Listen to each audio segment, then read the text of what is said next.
नमस्कार, प्रणाम। हमारा नाम है दिलीप सिंह और भोजपुरी के पहला टेक्निकल यूट्यूब चैनल में आपको बहुत बहुत स्वागत बा। इस चैनल पे हम आपको सिखावनी टेक्निकल चीज़ें, इंटरनेट से पैसा कमाए के चीज़ और बहुत सारा चीज़ हम सिखावनी जन की आपकी जानकारी होके के चाहे। और इस चैनल के एक ही मकसद बा हमार, जैसे कि आप जितना भी अपने यूपी बिहार भोजपुरी बोले वाला लोग बा ओकरा के हम अपना घरे रह के, अपना खेत खलिहान में काम करके, अपना गांव में रह के, अपना परिवार के साथ में रह के ऑनलाइन अपना मोबाइल से, अपना इंटरनेट से कैसे पैसा कमा सकल जाला और दुनिया भर की जानकारी कैसे रख सकल जाला, वह हमारा मेन मोटो बा, वह हमारा मकसद बा इस चैनल के थ्रू। तो ई वीडियो में हम आपको बतावे वाला बानी कि जन पॉन स्टार्ट होला लोग पैसा कैसे कमा ला।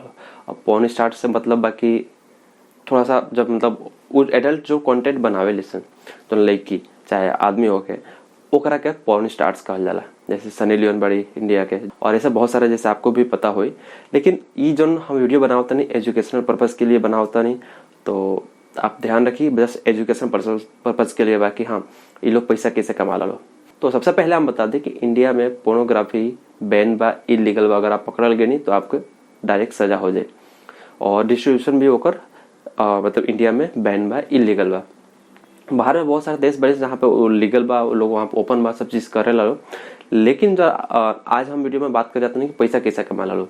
जैसे कि एगो एग्जांपल देते नहीं कि हम एक वीडियो एडिटर रहे, हम बाहर के नहीं विदेश के लेके काम हम करे नहीं, तो कैसे होला वहाँ पे पर मिनट के वीडियो, जैसे कि 5 मिनट का वीडियो बा तो हम ओकर $30 $40 चार्ज करेंगे ओकर एडिट करे के। तो यही इनका लोग होला जैसे कि मान के चलिए कि अगर आधा घंटा के वीडियो बा, आधा घंटा के उ तरह के वीडियो बा, एडल्ट वीडियो बा, ओके शूट करे के बा, तो उनका लोग के मतलब पर सेकेंड पर वीडियो के चार्ज होला। चला 1 मिनट का वीडियो बा तो कोई ऐसा कि चल अगर यूएसडी में बात करा जाए, डॉलर में बात करल जाए अमेरिका के, तो बोले कि चले हम $10,000 ले, $15,000 ले, तो यही उनके लोग का चार्ज होला। हालांकि कमाई में अच्छा खासा उनका लोग हो जाला, लेकिन सबको ना कमा पावेला।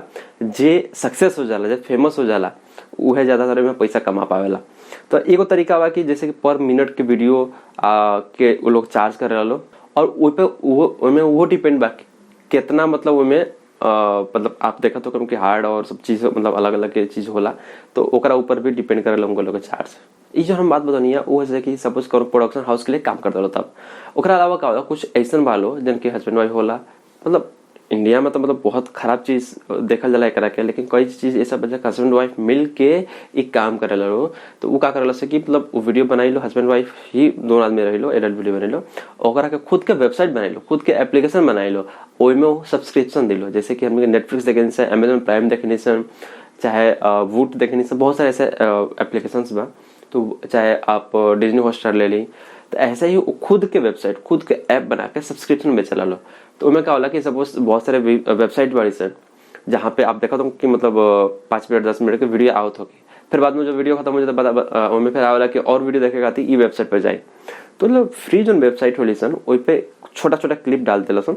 ओकरा बाद अगर लोगों को पसंद आवता तो का करी लोग कि ओकरा वेबसाइट पे जाए और वहां पे जाए तो सब्सक्रिप्शन ले। सब्सक्रिप्शन मतलब कि सपोज अगर INR में बात करें तो इंडियन रुपीज में बात करें तो अगर एगो कोनो सब्सक्रिप्शन ले बात तो ओकर मान के चली महीना के $200 बात तो $200 पे एग्जांपल करते हैं, एगो इंडिया के बात करते हैं ओकरे हिसाब से, तो एकरा के कहल जाए सब्सक्रिप्शन। ओकरा अलावा का होला कि जैसे कि कुछ प्रोडक्शन हाउस बड़े से साथ टाई अप हो जाला कि हाँ चलो हम इतना मिनिमम फीस लेम और फीस के बाद जितना भी सेल्स आई उकनी के जो रेवेन्यू उकनी के एड से होला, चाहे एफिलिएट्स होला, जोन भी रेवेन्यू आई उनमें कुछ पार्टनरशिप होला कि चलो हाँ जोन भी रेवेन्यू आई, जोन भी पैसा कमाई हुई वो वीडियो से, में हमने के इतना के रेशियो 30-70 के 50-50 के जोन भी उनका रेशियो होला म्यूचुअल अंडरस्टैंडिंग से वैसे वो लोग पैसा कमा ला। एकरा अलावा ई जोन पॉर्न स्टार होला जोन लड़की होली सन ओकनी की एज ज्यादा ना होला। ज्यादा मतलब कि आप देखो तो वीडियो में कि मतलब 30 साल से उम्र के ज्यादा ना देखो थे, काहे से कि मतलब और उससे ज्यादा भी उम्र हो जाए तो बॉडी और सब चीज उतना ना तो लोग उतना इंटरेस्ट ना होला देखे में। तो जो इनका लोग एक ने एज होला 18 से 30 साल के उम्र के एज होला और यही एज में ज्यादातर काम मिला इन लोग के। और जैसे 30 साल पूरा हुए तो इनका लोग काम मिलल बंद।